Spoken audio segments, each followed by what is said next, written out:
அன்பு நண்பர்களுக்கெல்லாம் இனிய வணக்கம். நம்ம இன்றைக்கி என்ன பார்க்க போகிறோம்னா, மிக்ஸி ஜாரை நம்ம சரி பண்ணுறது எப்படின்றத பார்க்கலாம். இப்போ நீங்களே வந்து வீட்டில் சரி பண்ணிக்கலாம். ரொம்ப ஈஸியான ஒன்று தான், ஈஸியான இதை. ஆனால் சில ட்ரிக்ஸ் இருக்குது, அதை வந்து தெரிஞ்சுக்கிட்டிங்கன்னா நீங்களே பண்ணிக்கலாம். சின்ன சின்ன பிரச்சனை தான் இருக்கும் இதில் வந்து நார்மலாக புஷ்ஷு ஷாஃப்ட் தான் மெயினாக இருக்கும். இதில் வந்து மெயின். அதுக்கப்புறம் பார்த்தீங்கன்னா இதில் இந்த கப்ளர், இந்த பாட்டம் பாருங்கள், கீழே பக்கம் பார்த்தீங்கன்னா இந்த சக்கரம் இருக்குது, பல் சக்கரம். இது வந்து கப்ளர் சொல்லுவோம். இதை வந்து தேஞ்சு போனால் இதை மாற்றி கிடைச்சலாம். புஷ்ஷு ஷாஃப்ட் இது மெயின். இதில் அடுத்து பார்த்தீங்கன்னா முன்பக்கம் பிளேடு, இப்படி தான். இது வந்து ஒரு சிம்பிளான மெத்தட் தான், இருந்தாலும் சரி பண்ணுற ட்ரிக்ஸு தெரிஞ்சுட்டா நீங்களே பண்ணிக்கலாம். நம்ம சேனலுக்கு புதிய நண்பராக இருந்தால் சப்ஸ்கிரைப் பண்ணிவிடுங்க, பெல் பட்டனி அழுத்தி விட்ருங்க. அப்போ தான் நான் போடுற அடுத்தடுத்த வீடியோ உங்களுக்கு நோட்டிஃபிகேஷனாக வரும். அடுத்து உங்கள் நண்பர்கள்லாம் ஷேர் பண்ணி விட்ருங்க. பிடிச்சிருந்தால் லைக் பண்ணி விடுங்க. வாங்க வீடியோக்குள்ளே போகலாம். இப்போ இதில் பார்த்தீங்கன்னா நம்ம முதல்ல இந்த கப்ளரை கழட்டி விட்ருவோம். சக்கரத்தை கட்டிட்டு அதுக்கப்புறமா என்னென்ன பிரச்சனைன்றதை பார்த்துருவோம். இதில் வந்து பார்த்திங்கன்னா புஷ் பிரச்சனை தான். ஆனால் பார்த்துங்க, ரொம்ப ஓவராக முன்னும் பின்ன வருது. அடுத்து இப்படி ஆடுது, மேலும் கீழே ஆடினாலும் எப்படி பண்ணாலும் கடம்புலன்னு ஆடுது. தண்ணி ஊற்றினா தண்ணி ஒழுகுது. இப்போ இதை நம்ம சரி பண்ண போகிறோம். இதை முதல்ல கழட்டிடுவோம். இப்போ கழட்டுறதுக்கு பார்த்திங்கன்னா இது மாதிரி மார்க்கெட்டில் சாவி கிடைக்கும். இதை நம்ம அப்படியே இதில் விட்டு கழட்டிக்கலாம். திருப்பத்துக்கான மெத்தட் இது. நம்ம லூஸ் பண்ணிக்குவோம். இது பார்த்திங்கன்னா கழட்டியாச்சு. இப்போ பார்த்தீங்கன்னா இது வந்து புஷ்ஷு போயிட்டுருக்குது. புஷ் வந்து மேல் பக்கம் கட்டாக இருக்குது. அடுத்து லூஸாகவும் அதிகமாக தேஞ்சு வீணாகிட்டு இருக்குது. இப்போ நம்ம இதை என்ன பண்ண போகிறோன்னா, இந்த புஷ்ஷை வெளியே எடுத்துகிட்டு அதுக்கப்புறம் புதுசாக ஏற்றிடுவோம்.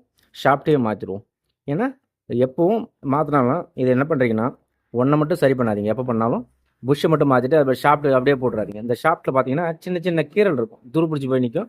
அடுத்து பார்த்தீங்கன்னா ஒரு கிராக் இருக்கும். எல்லாத்துலேயுமே பார்த்தீங்கன்னா தேஞ்சு போனதில் கிராக் இருக்கும் அதிகமாக. இந்த கிராக் என்ன பண்ணணும்னா, திரும்ப நீங்கள் புது புஷ்ஷு போட்டுட்டு நீங்கள் இந்த புஷ்ஷை மட்டும் மாற்றிட்டு இந்த ஷாஃப்ட்டை மாற்றாமல் இதையே சரி பண்ணி போட்டிங்கன்னா அது வந்து புஷ்ஷையும் திரும்ப வீணாகிடும். அதனால் வந்து இந்த ஷாஃப்ட்டையும் மாற்றிடுங்க. மிகப்பெரிய தவறு இது தான். வந்து நீங்கள் வந்து ஒன்றை மாற்றிட்டு ஒன்றை மாற்றினாலும் சரி வராது. அது வந்து திரும்பவும் வேலை கொடுக்கும். அதனால் வந்து நீங்கள் வந்து புஷ்ஷை மாற்றினீங்கன்னா ஷாஃப்ட்டையும் செட்டாக மாற்றிடுங்க. எப்போவும் இது ரெண்டுமே மாற்றிடுங்க. ஏன்னா தனித்தனியாக மாற்றினீங்கன்னா திரும்ப வேலை கொடுக்கும். அதனால் வந்து செட்டாக மாற்றிடுங்க. இப்போ நம்ம வந்து இதை புஷ்ஷை கழட்டிடுவோம். இப்போ புஷ்ஷு கழட்டுறதுக்காக இந்த மாதிரி உலக மாதிரி கிடைக்கும். இது வந்து புஷ்ஷுக்குள்ளே விட்டிங்கன்னா கரெக்டாக போய் உட்காரும். அப்படி வச்சு இப்போ கீழே தாங்கி பிடிக்கிற மாதிரி இது ஒரு ஸ்டாண்டு கிடைக்கும். இது பாருங்கள், இதில் வந்து நிறுத்திட்டு இது மேலே உட்கார வச்சிங்கன்னா கரெக்டாக உட்காந்துக்கும். இப்போ பாருங்கள், பார்த்தீங்கன்னா இந்த நிற்கிது பாருங்கள். இது மாதிரி செட்டிங் இருக்கும். இது எப்படி பார்த்தீங்கன்னா இந்த மவுத்தை கட்டுற மாதிரி சாவி நெட்டு டைப் இருக்கும் இல்லையா. உள்ள சில பாட்டமில் வந்து இந்த இடத்துல வந்து பார்த்திங்கன்னா ஸ்க்ரூ போட்டு முடியிருக்காங்க. சிலது பார்த்திங்கன்னா உள்ளே விட்டு பெரிய நெட்டாக போட்டு முடியிருப்பாங்க. அதை கட்டுற மாதிரி தான் இதில் இருக்கும். சாவி மெத்தடில் இருக்கும் இந்த பழுப்பில். இது வந்து இந்த மாதிரி புஷ்ஷை கட்டுறதுக்காகவும் யூஸ் பண்ணக்கூடியது. நம்ம இப்படி வச்சு என்ன பண்ணுறோம்னா, சுற்றியால் அடிச்சிங்கன்னா புஷ்ஷு வெளியே வந்துடும். நம்ம இப்போ கழட்டிடுவோம். இதை கழட்டிட்டு திரும்ப புது புஷ்ஷை வச்சு ஏற்றிடுவோம். இப்போ வந்து புஷ்ஷை கழட்ட போகிறோம். ஷாஃப்ட்டை வச்சு உள்பக்கம் வச்சுட்டு இப்போ நம்ம தட்ட போகிறோம். பாருங்கள், இப்போ பார்த்தீங்கன்னா ஈஸியாக புஷ் வந்து வெளியே ரிலீஸ் ஆகிடுச்சு. இப்போ நம்ம புதிய புஷ்ஷை போட போகிறோம். இது ரொம்ப மக்கி போய் பாருங்கள், புஷ்ஷே கூட இல்லை, உடஞ்சி போய் கண்டமாக தான் கிடச்சிருக்குது. இப்போ நம்ம புது புஷ்ஷை போட்டு செட் பண்ணிவிடுவோம். புஷ்ஷு பார்த்தீங்கன்னா இது வந்து 411 நம்பர் பாருங்கள், புஷ்ஷோட நம்பர் இது. இது வந்து நம்பரை கவனித்து வாங்கிக்கலாம். இது மாதிரி மார்க்கெட்டில் வாங்கிக்கலாம். ஒரு 15 ரூபா இருக்கும். அது கடைக்கு ஏற்ற மாதிரி, மார்க்கெட்டுக்கு ஏற்ற மாதிரி, கம்பெனிக்கு ஏற்ற மாதிரி மாறும் ரேட்டு. மற்றபடி இது பார்த்திங்கன்னா ஒரு 20 ரூபாக்குள்ளே வந்துடும். நம்ம இப்போ இதை வந்து புஷ்ஷை வந்து மாற்றிக்குவோம். முதல்ல புஷ்ஷை ஏற்றிடுவோம் அதிலே இருந்த இடத்துல. அதுக்கப்புறமா ஷாஃப்ட்டையும் புதுசாக போட்டுருவோம். இப்போது இந்த பாட்டத்தை வந்து நம்ம இதில் மட்டமாக படிக்கிறதுனால இது வந்து தலைக்கீழவே வச்சுக்கலாம். இப்போ நம்ம புதிய புஷ்ஷை இதில் வந்து இருந்த மாதிரியே வச்சு அடிச்சிடுவோம். இதை புஷ்ஷை ஏற்றத்துக்குன்னே சொல்லி இந்த மாதிரி ஷாஃப்ட்டு தனியாக கிடைக்கும் மார்க்கெட்டில், நீங்கள் வாங்கி பயன்படுத்திக்கலாம். அதாவது புஷ்ஷில் கரெக்டாக நுழையும். அடுத்து லாக் ஆகிற மாதிரியும் இதை அடிக்கிறதுக்காக பூர்வம் பண்ணி விடுவாங்க. கடைஞ்சி அதுக்காகவே சைஸாக வச்சுருப்பாங்க. இப்போ இதை நம்ம இப்படியே வச்சு நேர்கோட்டில் வச்சு அடிச்சிக்கலாம். ஏற்றிட்டு அதுக்கப்புறமா ஷாஃப்ட்டை மாற்றிக்கலாம்.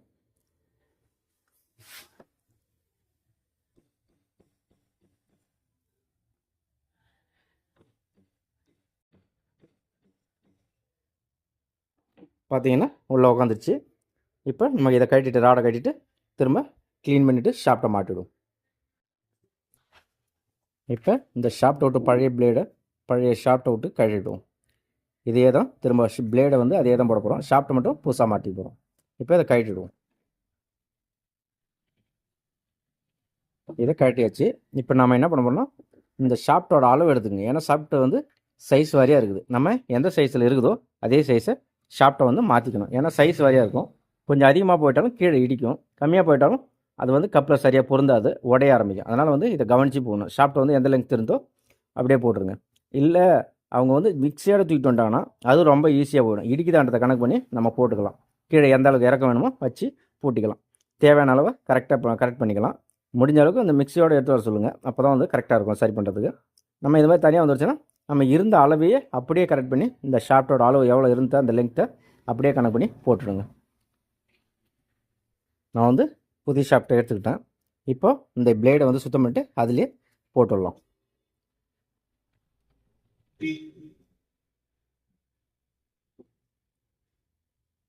மேல் நெட்டை வந்து அதில் இருந்த மாதிரி ஃபிட் பண்ணிக்குவோம், டைட் பண்ணிவிடுவோம். இப்போ இதை வந்து பிளேடை வந்து ரொம்ப ஸ்ட்ராங்காக டைட் பண்ணிங்க கரெக்டாக.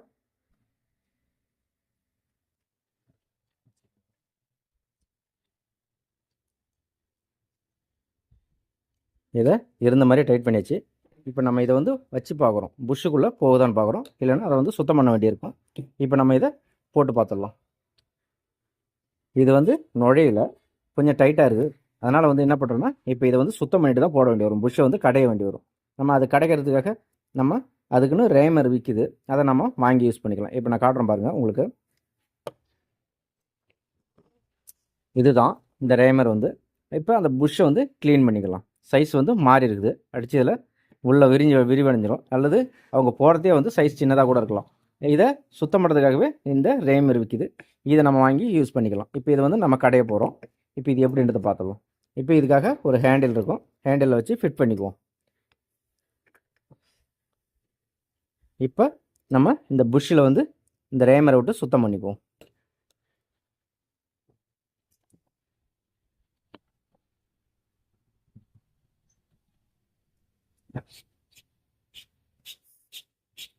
பாருங்க, இப்போ இது வந்து க்ளீன் ஆகிட்டு இருக்குது.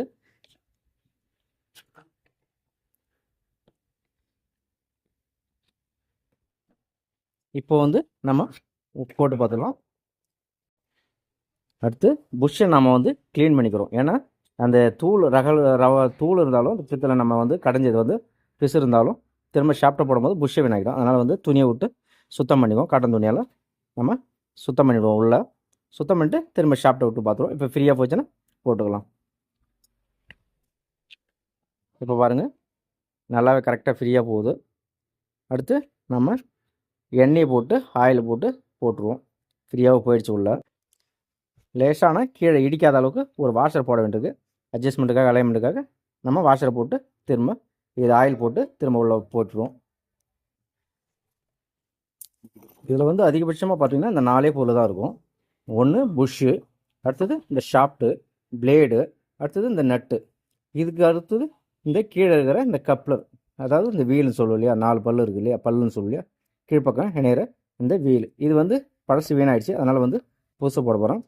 இப்போ நம்ம இதுக்கு ஒரு வாஷரை போட்டு நம்ம போட்டுருவோம், ஆயிலை போட்டு செட் பண்ணி பார்த்துருவோம். இப்போ இதுக்கு அலைன்மெண்ட் வாஷரை மாட்டிக்குவோம். ஒன்றை போட்டாச்சு. இதில் லேசாக ஆயில் விட்டுக்குவோம். ஆயிலை விட்டுட்டு போட்டுடலாம். ஒரு சொட்டு மட்டும் ஆயில் விடுங்க, ரொம்ப அதிகம் விட தேவையில்ல. சும்மா வழவழப்புக்காக தான் இது போடுறோம்.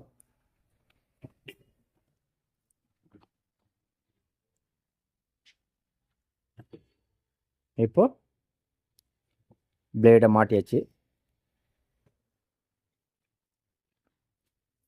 கீழே இடிக்காமலும் பார்த்துங்க, கீழே வந்து உரசக்கூடாது. அதே சமயத்தில் நமக்கு மேலே ரொம்ப அதிகமான கேப்பும் வைக்காதீங்க. அதிக கேப் வச்சிங்கன்னா எதை போட்டாலும் மையாது. அதனால் வந்து கரெக்ட் பண்ணி போடுங்க. அலைன்மெண்ட் பண்ணி வாஷரை கரெக்ட் பண்ணி போட்டுங்க. அதிகமாக இல்லாமல் மேலே எழும்பாமலும் கீழே உரசாமலும் போட்டுங்க. இப்போ இது வந்து கீழே ஏற்கனவே உரசிட்டு ஓடிருக்கு, அதனால் வந்து பிளேடு கிராஸில் இருக்குது. அதை வந்து நம்ம மேலே தூக்கிடுவோம், லேசாக வளைச்சி விட்டு அதுக்கப்புறம் போட்டு ஓட்டி பார்க்கலாம். இப்போ நம்ம கீழ்ப்பக்கமும் அலைன்மெண்ட்டுக்கு வாஷரை போட்டுக்குவோம். மேல் பக்கம் போட்ட மாதிரி கீழ்ப்பக்கமும் போட்டுட்டு கரெக்டான அளவில் ஷேக் இல்லாமல் அதுக்கப்புறம் வச்சு அந்த கப்ளரை மூடிக்கிடுவோம். இப்போ வாஷர் அலைன்மெண்ட்டுக்காக 2 வாஷரை போட வேண்டியது. போட்டுட்டு புதிய கப்ளரை போட்டுக்குவோம். பழசை வந்து நீக்கியாச்சு, புதுசை போட்டுக்கலாம். புதுசை போட்டு ஷேக் இல்லாமல் கரெக்ட் பண்ணி பார்த்துக்குவோம்.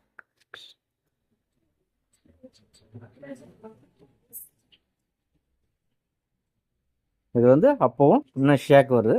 இதில் வந்து ஒரு ஸ்டீல் வாஷரை போட்டுக்குவோம். அப்போ தான் வந்து ஷேக் இருந்தாலும் அலைன்மெண்ட் பண்ணிக்கும். நம்ம அதை இப்போ போட்டுடலாம். இப்போது நம்ம இதை கட்டிட்டு திரும்பவும் ஸ்டீல் வாஷரை போட்டுருவோம். அப்போ தான் வந்து அந்த அலைன்மெண்ட் இல்லாமல் இருக்கும். ஒரு ஸ்டீல் வாஷர் எக்ஸ்ட்ரா போட்டுக்குவோம்.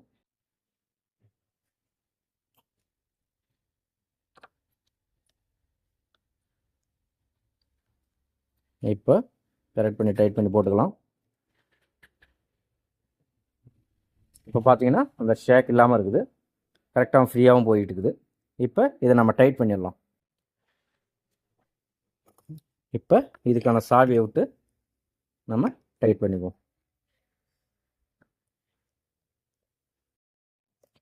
டைட் பண்ணியாச்சு. இது ஃப்ரீயாகவும் இருக்குது, ஷேக் இல்லாமல் கரெக்டாக இருக்குது. இது இப்போ கரெக்டாக இருக்குது. இப்போ இது மிக்சியில் வைக்கும்போது என்ன பண்ணுறீங்கன்னா, இந்த பல் வந்து கரெக்டாக அதில் உட்காருதான்னு பார்த்துக்குங்க. இடிக்காமலும் மேலங்கீழே லூஸ் இல்லாமலும் கரெக்ட் பண்ணி அதுக்கப்புறம் போட்டுக்குங்க. இப்போது நீங்கள் மிக்சியில் போடும்போது இப்போ இதுதான் மிக்சியில் இருக்கிறதா வச்சுக்குவோம். இந்த பல் சக்கரம் கீழே இருக்கிறது கப்ளர் வந்து மிக்சியில் இருக்கிறதா வச்சுக்குவோம். நீங்கள் மேலே மிக்சி கொண்டு பொருத்தும் போது இது பாருங்கள், இது வந்து இப்படி கரெக்டாக உள்ள பொருத்துகிற லெவலில் வச்சு ஃபிட் பண்ணுறீங்க. இது எப்படின்னா, நீங்கள் மிக்சி ஜாரை வந்து மிக்சியில் வச்சு தான் இந்த ஷாஃப்ட் லென்த்தையே கண்டுபிடிக்கணும். வீலை முதல்ல மாட்டி ஷாஃப்ட்டை மாட்டி வீலை கீழே இருக்கிற கப்ளர் மட்டும் மாட்டிங்க.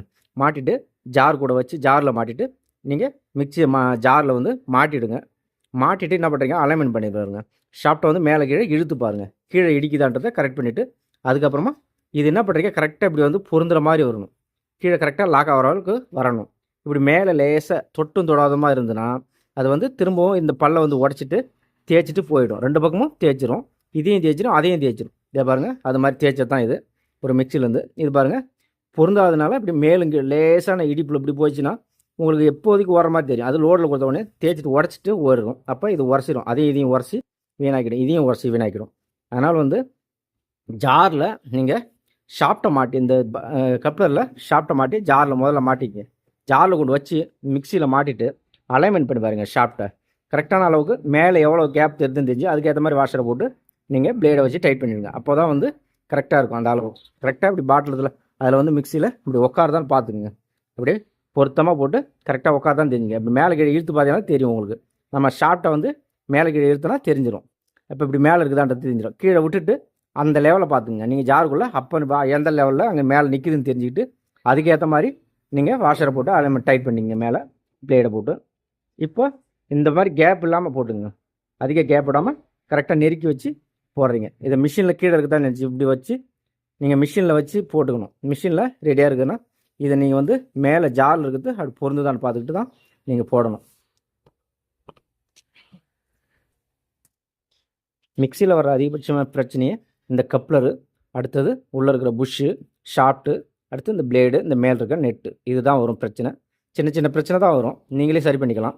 இது வந்து சின்ன சின்ன தான். அதாவது வந்து நீங்கள் வந்து ஷாஃப்ட்டை மாற்றினா புஷ்ஷை மாற்றாமல் விட்டுறாதீங்க. அடுத்தது புஷ்ஷை மாற்றினாலும் ஷாஃப்ட்டை மாற்றாத விட்டுறாதீங்க. ஷாஃப்ட்டையும் புஷ்ஷையும் செட்டாக மாற்றிங்க. எப்போ மாற்றினாலும் ஒன்றை மாற்றினீங்கன்னா திரும்பவும் வேலை கொடுக்கும். அதனால் வந்து எதை மாற்றினாலும் செட்டாக மாற்றிடுங்க. அப்போ தான் வந்து லைஃப்பும் வரும், சரி பண்ணது வந்து நல்லாவும் இருக்கும். அரைக்குறை வேலை வந்து செய்யக்கூடாது. அதே மாதிரி பிளேடும் வந்து இங்கே மட்டமாக உட்காருதான்ட்டு பார்த்துக்குங்க. ஏன்னா கப்பில் வந்து கீழே உரசாமலும் மேல் பக்கம் வந்து ரொம்ப அதிக கேப் வைக்காமலும் இதை பார்த்துக்குங்க. எப்பயுமே ரெண்டும் சமமாக இருக்கிற மாதிரி கரெக்ட் பண்ணிக்கோங்க. இதை கவனிச்சுங்க.